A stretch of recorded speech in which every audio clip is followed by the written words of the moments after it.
जय जिनेन्द्र। आज हम सैनिक चरित्र का पार्ट 24 चालू कर रहे हैं। मंगलम भगवान वीरो मंगलम गौतमो गणि मंगलम कुंद कुंदाद्यो जैन धर्मोस्तु मंगलम सर्वमंगल मांगल्यम सर्व कल्याण कारकम प्रधानम सर्वधर्मानम जैनम जयतु शासनम। बौद्ध गुरुओं की शिक्षा। उधर बौद्ध गुरु को जब यह सूचना मिली कि महाराज शैणिक ने किसी जैन मुनिराज के उपदेश से प्रभावित होकर जैन धर्म ग्रहण कर लिया है, तब उनके होश हिरण हो गए। उनके आश्चर्य की कोई सीमा नहीं रही। वे अविलंब महाराज के निकट आए एवं उपदेश देने लगे। हे महाराज, आपने यह क्या अनर्थ कर डाला? आप तो बौद्ध धर्म के प्रसार हेतु एक महान स्तंभ थे। उसके इस ऊपर अपनी आपकी जैसी दृढ़ श्रद्धा थी। उसे देखकर हम सभी आपकी प्रशंसा करते थे, किंतु आपने जैन धर्म में दीक्षित हो जाने से आज हम इतने आश्चर्यचकित हो रहे हैं कि उसका वर्णन शब्दों द्वारा असंभव है। अपने बौद्ध धर्म के सदस्य उत्तम धर्म त्याग कर जैन धर्म कैसे स्वीकार कर लिया? अभी तक तो पुरुषों ने नारियों के ऊपर शासन किया है, किंतु हम तो यहाँ उल्टी गंगा बहते देख रहे हैं। वास्तव में आपने एक नारी के कथन मात्र से बौद्ध धर्म के समान सर्वश्रेष्ठ हितैषी मार्ग से विमुख होकर जैन धर्म को ग्रहण कर अपनी पराजय की ही स्वीकार कर ली है। अभी तक कुपथगामिनी नारियों को पुरुष सन्मार्ग पर लाते थे, पर त्रिया चरित्र के वशीभूत होकर वे स्वयं धर्मभ्रष्ट नहीं हुए हैं। हे राजन, जो पुरुष बिना सोचे समझे केवल रूपवती पत्नी की वाक्पटुता पर मुग्ध होकर अपने पारंपरिक धर्म का परित्याग कर अन्य धर्म को स्वीकार करता है, उसकी गणना बुद्धिमानों में नहीं की जाती। नारी की इच्छा के अनुकूल चलने वाले मनुष्य की सर्वथा निंदा होती है। आपके समान न्याय निपुण, बुद्धिमान एवं सदिचार रखने वाला मनुष्य अपने प्राणप्रिय धर्म का परित्याग कर अन्य धर्म को कैसे स्वीकार कर सकता है? यह हमारी समझ के परे है। हे महाराज, यह प्रश्न यह नहीं है कि आप बौद्ध रहे या जैन। विडंबना तो यह है कि आपने बौद्ध साधुओं को जैन मुनियों के सामने अल्पज्ञानी समझ लिया है, जिसकी उचित परीक्षा होनी चाहिए। यदि शास्त्रार्थ में हम उनसे अल्पज्ञानी सिद्ध होते आए तो आप निशंक होकर जैन धर्म में बने रहे। हम आपको विश्वास दिलाते हैं कि धर्म हमारे सन्मुख उनकी क्षमता नहीं कि वे वाद विवाद कर सके। भला शास्त्रोक्त एवं पांडित्यपूर्ण बौद्ध धर्म, जिसे स्वयं तथागत ने बतलाया है, हे के समान निर्गंध दीनहीन जैन धर्म की क्या तुलना हो सकती है?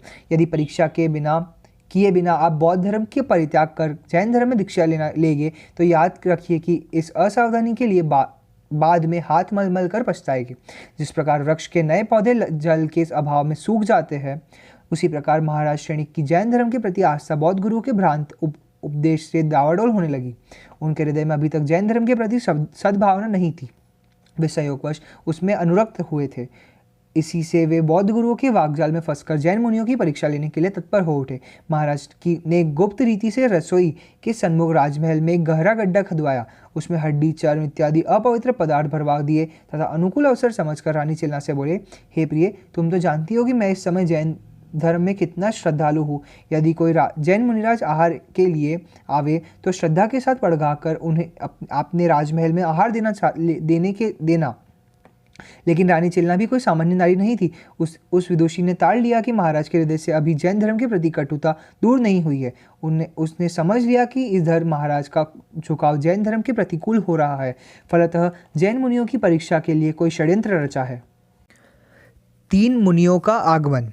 कुछ दिवस के उपरांत ईडिया समिति का पालन करने वाले 3 महामुनि आहार लेने के लिए राजमहल में आए। महाराज शैणिक तो कब से उत्कंठित थे कि उन्हें जैन मुनियों की परीक्षा लेने का सुयोग मिले।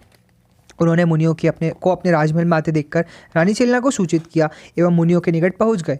जब रानी चिल्ला ने मुनियों का आगमन का समाचार सुना, तब उसके आनंद का पारावार न रहा। वह शीघ्रता के साथ मुनियों के निकट चली आई, परंतु रानी के हृदय में निरंतर आशंका थी कि कहीं महाराज की परीक्षा से जैन धर्म पर आघात न पहुंच जाए। इस प्रकार सोचती हुई रानी ने उक्त मुनियों से विनम्र शब्दों में प्रार्थना की, हे मनोगुप्ती आदि त्रिगुप्ती के पालन करने वाले महामुनि गण, आप लोग कृपा कर आहार ग्रहण करने के लिए राजमहल में पधारे। जिस समय मुनियों ने त्रिगुप्ती पालन करने की उक्ति सुनी, तब उन्होंने अपने 2 अंगुली उठाकर इंगित मात्र कर से रानी को बतला दिया कि वे 2 गुप्तियों के ज्ञाता है, 3 के नहीं। इस प्रकार संकेत कर वे लौट गए। 3 मुनिराज निराहार जाने पर रानी समझ गई कि किसी विशेष कारणवश ही वे लौट गए हैं। किसी ठीक उसी समय उस नगर में श्री गुणसागर नामक एक महामुनि आहार लेने के लिए वहां पहुंच गए। वे अवधि ज्ञानी थे। उन्होंने अपने अवधि ज्ञान के बल से महाराज श्रेणिक के मनोभाव ज्ञात कर लिए। वे तत्काल राजमहल पहुंच गए। रानी चेलना ने श्री गुणसागर मुनिराज के पवित्र चरणों में नमस्कार कर विनम्र शब्दों में निवेदन किया, हे मुनिराज, आप त्रिगुप्तियों के पालन करने वाले हैं, अतः कृपा कर इस राजमहल में आहार ग्रहण करिए। रानी के इस प्रकार कहने पर श्री गुणसागर मुनि ने अपनी तीनों उंगलियां इंगित कर अपनी समर्थता सिद्ध कर दी। मुनिराज का संकेत पाते ही रानी अत्यंत प्रसन्न हुई। उन्होंने मुनिराज को पड़घा। महाराज ने आकर मुनिराज को नमस्कार किया। रानी चेलना ने नवदा भक्ति के साथ मुनिराज के चरण पखारे तथा उन्हें काष्ठासन दिया। महाराज श्रेणिक ने भी मुनिराज से आहार ग्रहण करने के लिए करबद्ध निवेदन किया। आगे आगे महाराज चौके की ओर चले। उन्हें पीछे मुनिराज जा रहे थे। चौके के द्वार पर पहुंचते ही महामुनि को अपने अवधिज्ञान द्वारा महाराज की कुटिल कृत्य ज्ञात हो गया। फलतः यह कहते हुए वे पीछे लौट पड़े, हे राजन, तुम्हारे महल के एक गड्ढे में हाड़ मांस गड़ा हुआ है, अतः तुम्हारा निवास अपवित्र है तथा मुनियों के आहार ग्रहण करने योग्य स्थान नहीं है। वे इरियापत से गमन करते हुए जीवों की प्राण रक्षा करते हुए सीधे वन की ओर लौट गए। इस प्रकार मुनियों के आहार ग्रहण किए बिना चले जाने पर महाराज के हृदय में घोर संताप हुआ। राजमहल के समस्त लोग मुनियों के निराहार चले जाने पर दुख व्यक्त करने लगे। महाराज श्रेणिक ने रानी चिलना से निकट आकर कहा, मुनियों के बिना आहार लिए चले जाने का कोई भी कारण मुझे समझ में नहीं आता है। यदि तुम्हारी दृष्टि में कोई आशंका हो तो मुझसे कहो। महाराज के वचन सुनकर रानी विनम्र शब्दों में कहने लगी, हे प्राणनाथ, मैं भी नहीं जानती कि किस कारण से मुनिगण आहार ग्रहण किए बिना राजमहल में से लौट गए, अतः उनके निकट चलकर इसका कारण पूछना चाहिए। रानी के कथन की अनुमोदना कर महाराज मुनियों के दर्शनार्थ वन में चल पड़े। उनके साथ रानी चेलना भी थी। दोनों ने वन में जाकर भक्तिभाव से साथ मुनियों के चरणों में नमस्कार किया। महाराज ने मुनिराज से जिज्ञासा की, हे प्रभु, मेरे मन में एक शंका उत्पन्न हो गई है। आशा है कि आप कृपा कर उसका निवारण करेंगे। आप आहार लेने के लिए राजमहल में तो आए, किंतु बिना आहार ग्रहण करे क्यों लौट गए? महाराज श्रेणी की जिज्ञासा सुनकर धर्मघोष नामक मुनिराज ने कहा, हे राजन, हम लोग जिस समय आपके राजमहल में आहार ग्रहण करने के लिए गए, उसी समय आपकी रानी ने हमें देखकर त्रिगुप्ती पालक का संबोधन से पुकारा, किंतु हम त्रिगुप्ती के पालन करने वाले नहीं थे। ये इस कारण से आहार ग्रहण करने में असमर्थ होकर लौट आए। हे राजन, हम लोग के लौटने का यही कारण है, अन्य कोई कारण नहीं। महाराज उसके वचन सुनकर आश्चर्यचकित हो गए। अपने मन में विचार करने लगे कि ये मुनिराज किस गुप्ती के पालन करने वाले हैं। इस प्रकार विचार कर उन्होंने जिज्ञासा व्यक्त की, हे कृपा सिंधु, आपने 3 गुप्तियों के पालन के विषय में अपनी असमर्थता क्यों प्रकट की? अगला टॉपिक, मुनिराज की आत्मकथा। इस प्रकार महाराज के कहने पर मुनिराज ने कहा, हे राजन, जिस कारण से मैंने त्रिगुप्तियों के अभाव का संकेत किया है वह ध्यानपूर्वक सुनिए। इस जम्बूद्वीप में कलिंग नामक एक देश में दंतपुर नामक एक मनोज्ञ नगर है। वहाँ के हाट अत्यंत रमणीक है। किसी समय मैं उपरोक्त नगर का शासक था। मेरे राज्य शासन में प्रजा सुख चैन की बंशी बजाती थी। मेरा प्रताप सूर्य की किरण सदृश प्रखर था। मेरी पत्नी का नाम लक्ष्मीमती था। वह अत्यंत रूपवती थी। उसके रूप लावण्य के सन्मुख मेरी अन्य रानियां कुछ भी नहीं थी, अतः मैंने उसे सम्मान देने के लिए पटरानी बनाया था। उसका मुखड़ा चंद्रमा को भी लज्जित करने वाला था। हे राजन, हम लोगों में इतना अनुराग था कि उसका वर्णन करना असंभव है। हम सदैव प्रेम का ही सुख स्वप्न देखा करते थे। इस प्रकार आनंद में काल व्यतीत हो रहा था। हम दोनों भोगमय जीवन को ही संसार में सर्वाधिक आनंददायक समझे हुए थे। हे धरणीपति, एक दिन संयोग से एक दिगंबर मुनि से मेरी भेंट हो गई। उन्होंने संसार की अनित्यता, विषय भोगों की निस्सारता एवं जैन धर्म की शिष्टा का वर्णन किया, जिसे सुनते ही मेरे हृदय में वैराग्य भाव उत्पन्न हो गया। मेरा सर्वांग प्रकंपित हो उठा। किसी अज्ञात भय से मैं अधीर हो गया उठा। अब तक मैंने विषय भोग के जीवन को ही अपना ध्येय बना रखा था। उनके उपदेशामृत से मैंने एकाएक जागृत हो उठा। अभी तक विषय वासना के संसार में विचरण करता था, पर अब ज्ञानोदय का सुप्रभात हो गया। मैंने अपने मन में विचार किया, हाय, अब तक मोह ममता में फंसकर अपने जीवन की अमूल्य घड़ियां व्यर्थ बिता दी है। इस प्रकार विचार कर मैंने मुनिराज से जैन दीक्षा ग्रहण कर ली। इसके बाद मुनिराज ने कहते ही गए, हे नरनाथ, इस भूमंडल पर कौशंबी नामक एक नगरी है। वहाँ के राजमंत्री का नाम गरुड़वेग था। वह राजनीति में पूर्ण विशारद था। उसकी रूपवती पत्नी का नाम गरुड़त्ता था। हे राजन, विहार करते हुए मैं भी कौशंबी जा पहुँचा। सहयोग से मैंने मंत्री के यहाँ आहार लेने चला गया। मंत्री की पत्नी ने श्रद्धा के साथ मेरा सत्कार किया। उसने मेरे चरण पर पखार कर अपनी आंतरिक श्रद्धा निवेदित की तथा अंतराय रहित आहार देकर मुझे निसंतुष्ट किया। ही राजन, सहयोग से गरुड़दत्ता के हाथ से एक चावल गिर जाने के कारण मेरी दृष्टि उसके पाद अंगुष्ठ के ऊपर जा पड़ी, जिसे देखते ही मुझे अपनी प्रिय पत्नी लक्ष्मीवती के अंगुष्ठ का स्मरण हो आया। मैं अपने मन में विचार करने लगा कि इस नारी का पाद अंगुष्ठ मेरी प्रियतमा के पाद अंगुष्ठ से सदृश है। मेरे आश्चर्य का पारावार न रहा। मैं सहसा चौंक उठा। मेरा हृदय एकाएक संचल हो गया। हे महाराज, इसी कारण मैं आज तक मनोगुप्ति को सिद्ध नहीं कर सका। इसीलिए उस दिन मैं अपनी मनोगुप्ति रहित अवस्था की ओर संकेत किया था। महामुनि धर्मघोष की आत्मकथा सुनकर महाराज श्रेणिक अत्यंत प्रसन्न हुए। उन्होंने हृदय में जैन धर्म की महानता के प्रति आस्था दृढ़तर हो गई। वे सोचने लगे कि जैन धर्म में समकक्ष त्रिभुवन में और कोई धर्म नहीं है। इसमें सत्य की इतनी महिमा है कि उसके सन्मुख संसार का कोई धर्म टिक नहीं सकता। मुनिराज धर्मघोष ने अपनी आत्मकथा का वर्णन कर उसी महान सत्य भाषण की गौरवशाली परंपरा को अटूट रखा, जिसके योग शासन यशोगान से जैन धर्म का सिद्धांत परिपूर्ण है। इस प्रकार विचार कर महाराज श्रेणिक ने श्रद्धा के साथ मुनिराज धर्मघोष के चरणों में नमस्कार किया। इसके पश्चात मुनिवर जिनपाल के पास गए। उन्हें नमस्कार कर उन्हें निवेदन किया, हे मुनिनाथ, आज हमारे राजमहल में आकर आप बिना आहार लिए क्यों लौट गए? हे प्रभु, मुझसे क्या अपराध हुआ है? जिससे कि आपने आहार लेना ही स्वीकार नहीं किया। आपके आहार लेने से अस्वीकार करने पर मेरे हृदय में शंका उत्पन्न हो गई। अतः मैं प्रार्थना करता हूँ कि आप मेरी इस शंका का निवारण कर अपनी विशाल हृदयता का परिचय दे। महाराज के इस प्रकार से विनम्र वचन सुनकर महामुनि जिनपाल ने मुनिराज धर्मघोष की तरह उत्तर दिया कि वे भी त्रिगुप्ती के पालक नहीं थे, अतः आहार ग्रहण न कर सके।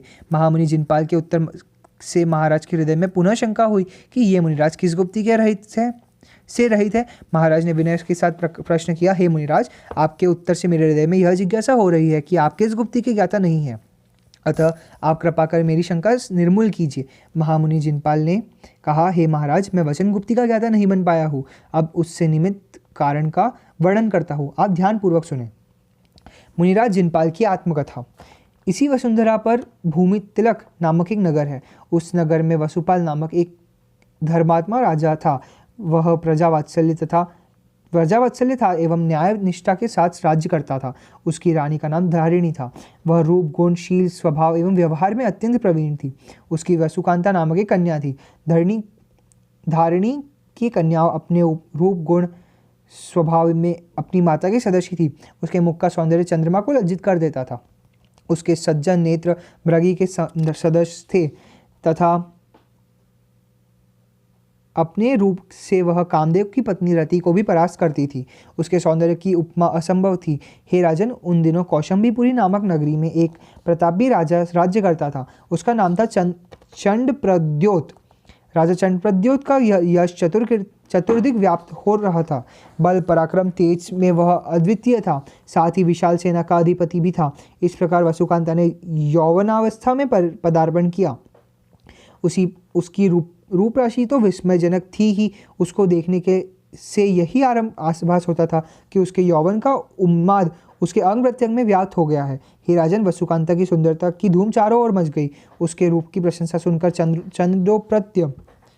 चंडप्रद्योत ने वसुपाल से उसकी कन्या के लिए प्रार्थना की, किंतु राजा चंडप्रद्योत जैन धर्म का अनुयायी नहीं था, अतः उसकी प्रार्थना स्वीकृत नहीं हुई।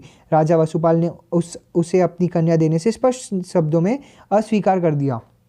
क्रोध से उन्मत्त होकर राजा चंडप्रद्योत ने अपनी विशाल सेना लेकर भूमि तिलक नगर के चारों ओर से घेर लिया।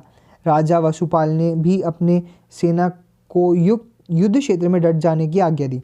बात की बात में दोनों ने ओर की सेनाओं में घनघोर युद्ध प्रारंभ हो गया। वीर योद्धागण अपने प्राण का मोह त्याग कर एक दूसरे के ऊपर प्रहार करने लगे। युद्ध पिपासु रणचंडी की मनोकांक्षा पूर्ण होने लगी।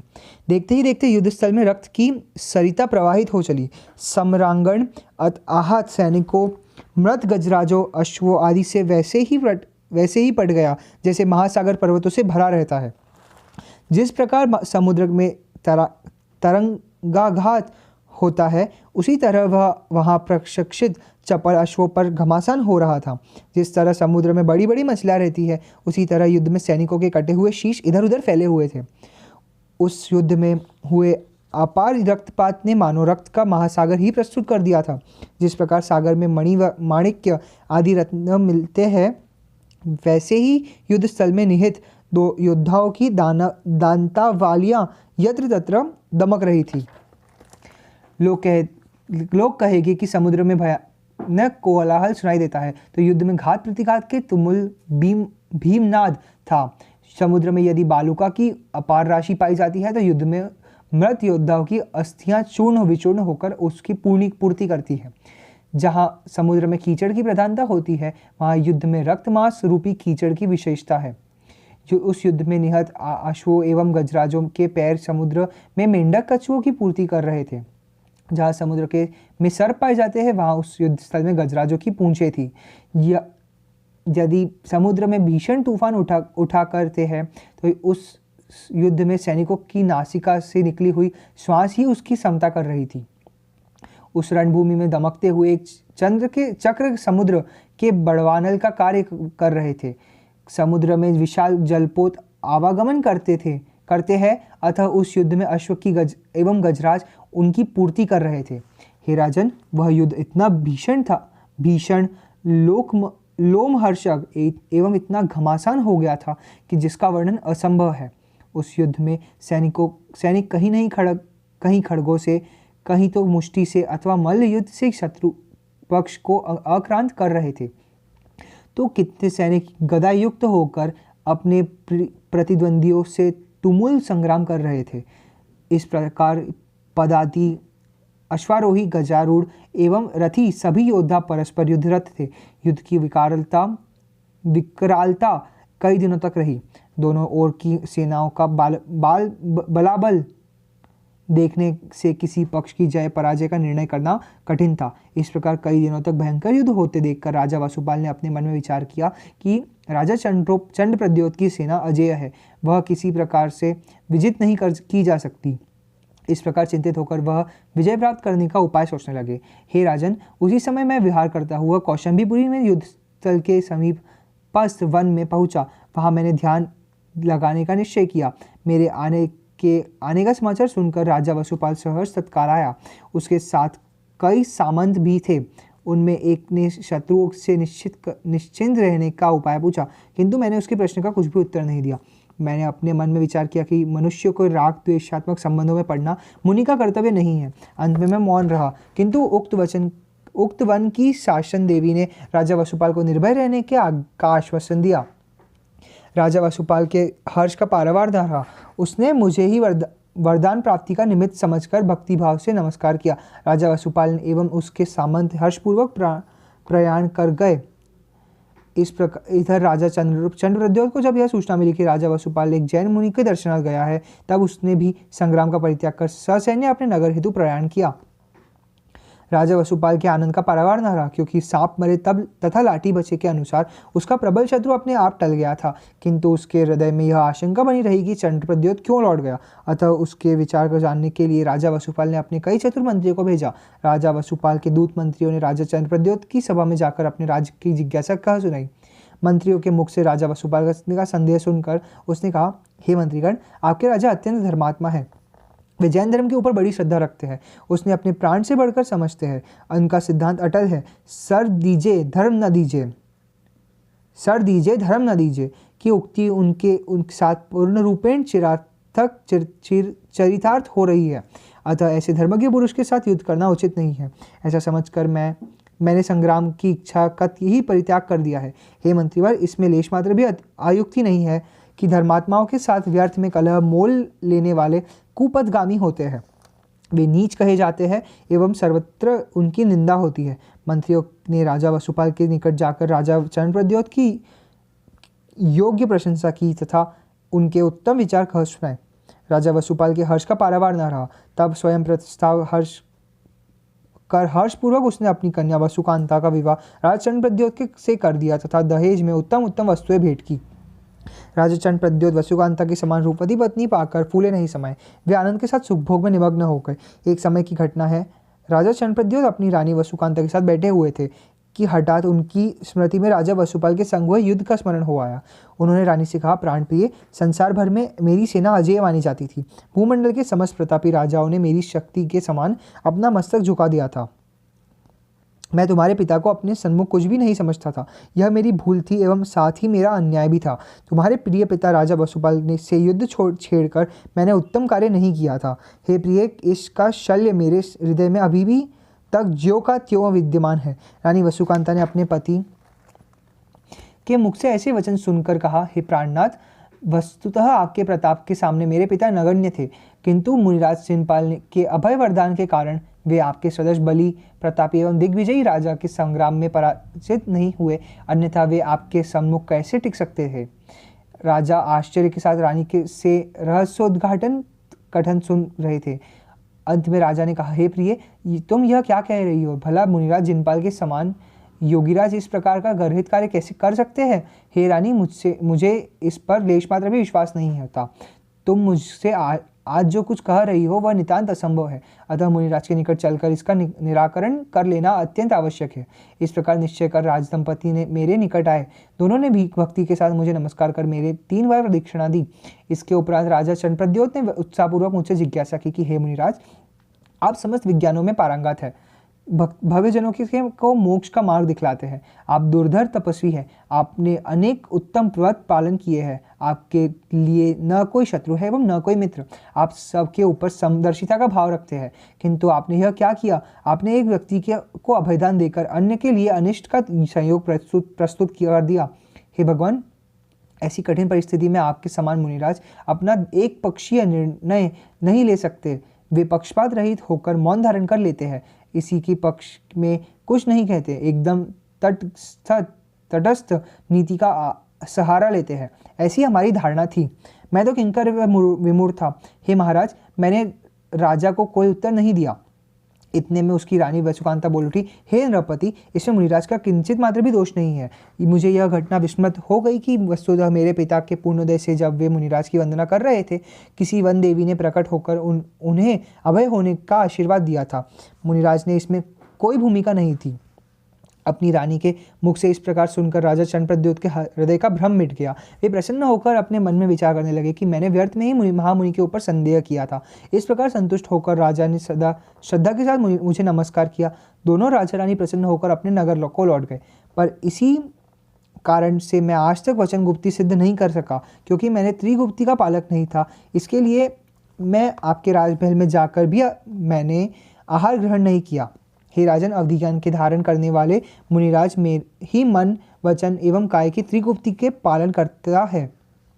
जिन्हें तीनों गुप्तियों का में एक गुप्ती का भी ज्ञान नहीं होता, वे अवधि ज्ञान, मनःपर्यंत ज्ञान तथा केवल ज्ञान के अर्जन में असमर्थ होते हैं। जिस प्रकार अन्य समस्त जीव मति तथा श्रुत ज्ञान पाते हैं, उसी प्रकार वे भी पाते हैं। हे नृपति, जिस समय मनुष्य के अंतराल में कलुषित विचार उत्पन्न होते हैं, तब उनके निवारण हेतु ही मनोगुप्ती का पालन किया जाता है। हे राजन, मनोगुप्ती का पालन करना सहज कार्य नहीं है, वरन लोहे के चने चबाने के सदृश दुष्कर है। आप विश्वास रखें कि ज्ञान पूजादि आदि 8 मतों के ऊपर विजय प्राप्त करने वाले महामुनि यतीश्वर ही उसका पालन कर सकते हैं। वे ही शुभ अशुभ विचारों से निर्द्वंद बने रहते हैं। वचन गुप्ती की रक्षा करना मनोविज्ञ नहीं है, वरन महान कार्य है। हे राजन, वचन गुप्ती के पालन करता मुनिगण स्वर्ग का सुख निश्चय ही पाते हैं। वे ही कालांतर में अनेक गुणों से वशीभूत होकर अपना कल्याण प्राप्त करते हैं तथा समस्त कर्मों का नाश कर सिद्ध पद पाते हैं। काय गुप्ती पालन करना भी दुस्सहाय कार्य है। शरीर की मोह ममता का परित्याग करना क्या सहज है? ऐसा करना सबके लिए संभव नहीं होता। उससे तो कोई उत्तम मुनिराज ही कर पाते हैं। जो मुनिराज इन तीनों गुप्तियों के पालन करता है, वे ही निर्मल काया के धारी होते हैं। वे सदा सम्यक ज्ञान के विभूषित रहते हैं तथा उनकी ही तेजस्विता पर जैन धर्म का महात्मा प्रकाशित होता है। ऐसे तपस्वियों को पाकर जैन धर्म का स्थान संसार में सदा ऊंचा रहता है। ऐसे यतीश्वर अपनी त्याग तपस्या से धर्म का उत्थान करते हैं।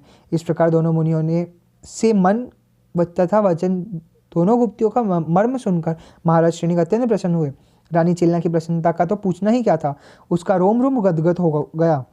वे राजदंपति परम पवित्र दोनों गुप्तियों की प्रशंसा करते हुए नहीं अधाए। वे बारंबार मुनिराज तथा शुद्ध ज्ञान आदि की बड़ाई करने लगे। सुविज्ञ पाठकों, अब इस विषय में भला अधिक क्या ही लिखा जाए, आप अब स्वयं उसी सन्मार्ग के पथिक हैं। अब ये टॉपिक कंप्लीट हो गया। अभी 11 चैप्टर चालू होगा, कल से करते हैं। या वाणी के ज्ञान ते सूझे लोकालोक, सो वाणी मस्तक धरो सदा देत हूत होक। हे जिन वाणी भारती तो हे जपो दिन जो तेरा शरणागत, सो पावे सुख चैन। 9 बार नमोकार मंत्र।